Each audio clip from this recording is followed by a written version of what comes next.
5,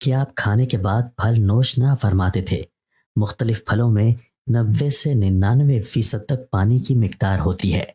آپ صلی اللہ علیہ وآلہ وسلم نے چونکہ کھانا کھانے کے بعد پانی پینے سے منع فرمایا ہے، جبکہ کھانے سے قبل پانی پینے کی ترغیب دلائی ہے۔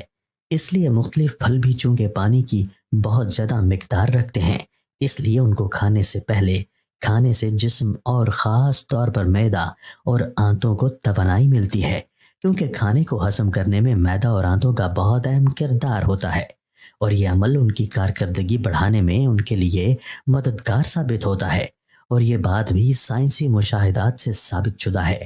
فروٹ میں موجود غذائیت سے خالی معدہ کو زیادہ فائدہ ہوتا ہے۔ نمبر 6، غذا کے بعد پانی نہ پینا۔ رسول اللہ صلی اللہ علیہ وآلہ وسلم کبھی بھی کھانے کے بعد پانی نہ پیتے تھے۔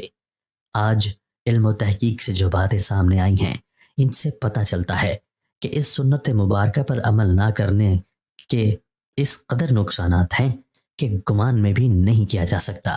جب ہم کھانے کے بعد پانی پیتے ہیں تو کھانے میں جس قدر بھی فیٹس ہوتے ہیں وہ کھانے سے نکل کر معدے کے اوپر والے حصے کی طرف آ جاتے ہیں۔ باقی کھانا ہاضمے کے دوسرے مرحلے کے لیے چھوٹی آنت میں چلا جاتا ہے، اور اس طرح معدے میں رہ جانے والا فیٹ اور پروٹین معدے کے اندر انتہائی نقصان دہ گیسز پیدا کرتے ہیں، جبکہ ان سب کو کھانے کے ساتھ مکس ہو کر نظام کے اگلے مرحلے میں جانا تھا۔ ہم نے پانی پی لیا یا فروٹ کھا لیا تو یہ ہماری صحت کی بربادی کے لیے معدے ہی میں رہ گئے۔ ایک حدیث رسول صلی اللہ علیہ وآلہ وسلم کا مفہوم ہے کہ اگر کھانا کھا لینے کے بعد پانی کی حاجت ہو تو محض چند ایک گھونٹ لے لو اور اس کے بعد روٹی کا ایک لقمہ کھا لو۔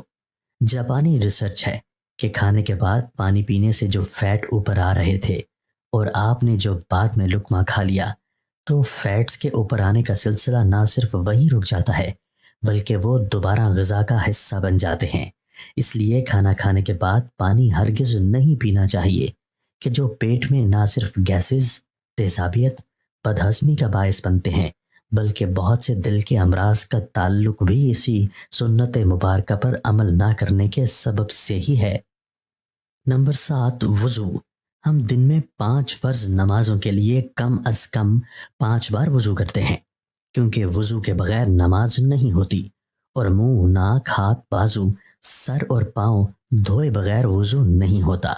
یعنی دن میں 5 بار ہم جسم کے ان تمام اعضاء کو دھوتے ہیں۔ وضو میں ہم جسم کے تمام ظاہری اعضاء دھوتے ہیں کہ جن پر مٹی اور کاربن لگ جاتی ہے۔ آج سائنسی مشاہدات یہ بات ثابت کرتے ہیں کہ جسم کے جن اعضاء پر مٹی یا کاربن لگ جاتی ہے تو اگر ان کو صاف نہ کیا جائے اور وہ جسم کے اس حصے پر زیادہ دیر لگے رہیں تو ان اعضاء اور دماغ کا کنیکشن کمزور ہو جاتا ہے، یعنی جسم کا اعصابی نظام کمزور ہو جاتا ہے۔ چنانچہ وہ مسلسل دماغ کو یہ پیغام بھیج رہے ہوتے ہیں کہ جسم پر کوئی چیز آ گئی ہے اور اس کی صفائی کا اہتمام کیا جائے۔ اگر ایک شخص صبح منہ دھوتا ہے اور اس کے بعد شام میں آ کر دھوتا ہے تو اس کے اعضاء اور دماغ کا تعلق کمزور پڑ جاتا ہے کہ جس کے بعد میں وہ بہت سے اعصابی مسائل کا شکار ہو سکتا ہے۔ اسلام کم از کم دن میں 5 بار آپ کے اعضاء کی صفائی کا بندوبست کرتا ہے، اور جمعہ کے روز ناخن، زیر ناف اور بغلوں کے غیر ضروری بال کاٹنے سمیت مکمل صفائی کا اہتمام کرتا ہے۔ رسول اللہ صلی اللہ علیہ وآلہ وسلم نے نہ صرف ایسا کرنے کا حکم فرمایا ہے بلکہ یہ سب آپ صلی اللہ علیہ وآلہ وسلم کی سنت مبارکہ کا حصہ بھی ہے۔ نمبر 8، جلد سونا۔ رسول اللہ صلی اللہ علیہ وآلہ وسلم کی ایک اور عادت مبارکہ یہ بھی تھی کہ آپ صلی اللہ علیہ وآلہ وسلم رات جلد سو جایا کرتے تھے۔ عموماً آپ صلی اللہ علیہ وآلہ وسلم نماز عشاء کے فوراً بعد سو جاتے تھے، یعنی رات جلد سونا اور صبح جلد اٹھنا آپ صلی اللہ علیہ وآلہ وسلم کے معمولات میں شامل تھا۔ ہماری بائیولوجیکل واچ جو کہ ہمارے پورے جسم کے نظام کو منظم کرتی ہے، جب یہ باہر اندھیرا دیکھتی ہے تو یہ آپ کے جسم کو سونے کا سگنل دے دیتی ہے۔ جسم کو تیاری کے لیے یہ 1.5 سے 2 گھنٹے کا ٹائم دیتی ہے کہ اس وقت تک آپ کو لازمی سونا ہے۔ نوٹ کیجئے کہ نماز مغرب اور نماز عشاء میں بھی تقریباً اتنا ہی دورانیہ ہوتا ہے۔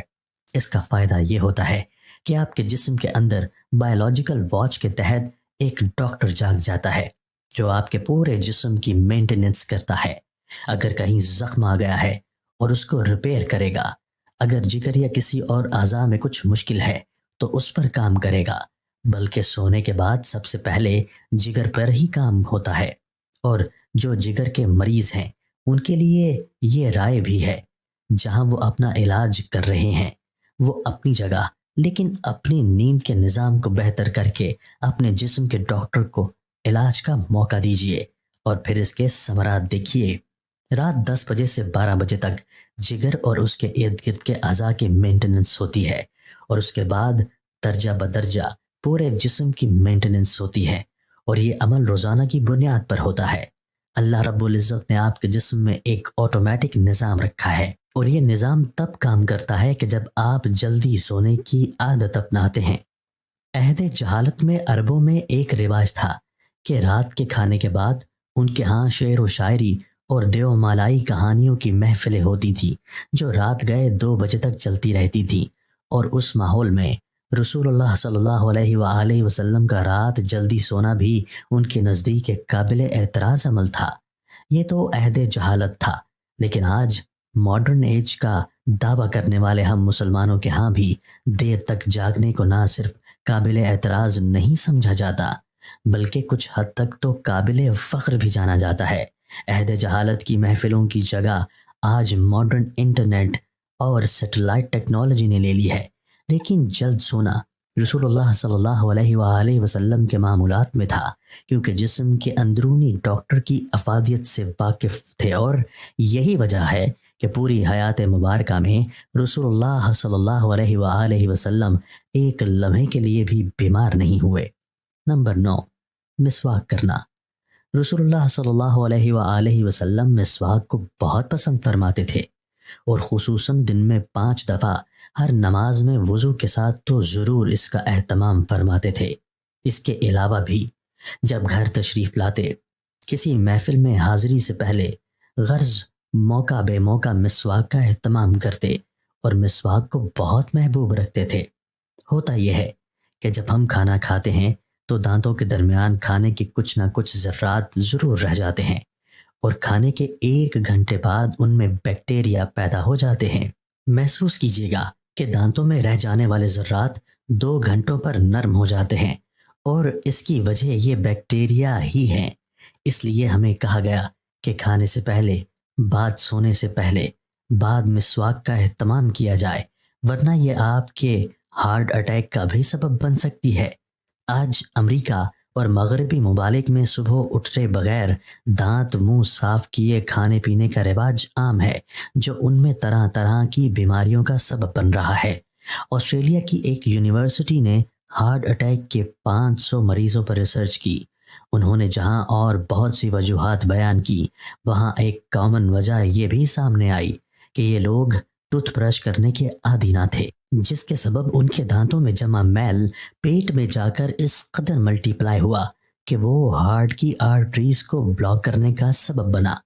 ان کو ہارٹ اٹیک کا اصل سبب ان کے دانتوں کا میل تھا، جبکہ ہمیں رسول اللہ صلی اللہ علیہ وآلہ وسلم نے مسواک کی اس حد تک تلقین فرمائی کہ ایک موقع پر فرمایا کہ اگر امت پر بھاری نہ ہوتا تو میں امت پر مسواک کو فرض قرار دے دیتا۔ آج کی ماڈرن سائنس یہ ثابت کر چکی ہے کہ جن لوگوں کو ٹوتھ برش زیادہ استعمال کرنے کی عادت ہوتی ہے ان کو غصہ کم آتا ہے، اور وہ اکثر ٹھنڈے مزاج پرسکون رہتے ہیں۔ جس شخص کو زیادہ غصہ آتا ہو، بلڈ پریشر اکثر ہائی رہتا ہو، طبیعت میں بے چینی، تو وہ زیادہ سے زیادہ مسواک کیا کرے۔ 2-3 ماہ ہی میں وہ اس کے حیران کن معجزاتی اثرات پائے گا۔ نمبر 10، ہفتے میں 2 روزے۔ رسول اللہ صلی اللہ علیہ وآلہ وسلم کے معمولات میں پیر اور جمعرات کا روزہ بھی شامل تھا، اور آپ صلی اللہ علیہ وآلہ وسلم نے ان روزوں کو رکھنے کی ترغیب بھی دلائی، یعنی کہ ہفتے میں 2 روزے۔ رسول اللہ صلی اللہ علیہ وآلہ وسلم کا قول مبارک ہے کہ مسلمان 1 آنت میں کھانا کھاتا ہے جبکہ کافر 3 آنت میں، اور ہمیں نصیحت فرمائی کہ جب خوب بھوک لگے تو کھانا کھاؤ اور ابھی بھوک باقی ہو تو چھوڑ دو۔ یہ عمل آج جدید میڈیکل کی زبان میں آٹوفیجیا کہلاتا ہے۔ یہ انسانی جسم کو صحت مند رکھنے کا بہت عظیم راز ہے۔ ہوتا یہ ہے کہ جب ہم معمول کے مطابق اپنی ضرورت سے زیادہ کھانا کھاتے رہتے ہیں تو جسم میں ایکسٹرا پروٹین، فیٹس اکٹھے ہو جاتے ہیں، جو کہ جسم کی ضرورت سے زائد ہونے کے سبب جسم میں زہر کا کردار ادا کرتے ہیں اور مختلف بیماریوں کا سبب بنتے ہیں۔ آج کی عام بیماریاں شوگر، کولیسٹرول اور بلڈ پریشر کے بنیادی سبب یہی ایکسٹرا فیٹس ہی بنتے ہیں۔ جب آپ کو بھوک لگتی ہے تو جسم کے ہنگر جوسز یعنی جسم میں کھانا ہضم کرنے کا خودکار نظام پوری طرح سے تیار ہو جاتا ہے۔ اگر ہم نے 100 لقمے کھانے تھے مگر 70 پر ہاتھ روک لیا تو باقی 30 لقمے کی جن کی جسم کو ضرورت تھی، جسم وہ ضرورت ان ایکسٹرا پروٹین اور فیٹس کو کھا کر پورا کرتا ہے۔ جسم اپنے خودکار نظام کے تحت اکٹھے ہونے والے زہر کو ختم کرتا رہتا ہے اور آپ صحت مند رہتے ہیں۔ اب جب 3 روز کچھ کوتاہی ہو گئی اور آپ نے پیر کو روزہ رکھ لیا تو دن بھر کے طویل روزے کے باعث آٹوفیجیا کے عمل کو ایکٹیو ہونے کا بھرپور موقع ملتا ہے اور 3 روز کی کوتاہی کو وہ ریپیئر کر دیتا ہے۔ پھر 2 روز کے معمولات اور جمعرات کا پھر روزہ۔ جب یہ سنت رسول صلی اللہ علیہ وآلہ وسلم آپ کے معمولات کا حصہ بن جاتی ہے تو بیماری پیدا کرنے والے سیل آٹوفیجیا کا عمل ہفتے میں 2 بار دہرائے جانے کے باعث اکٹھے ہی نہیں ہو پاتے اور آپ سدا صحت مند رہتے ہیں۔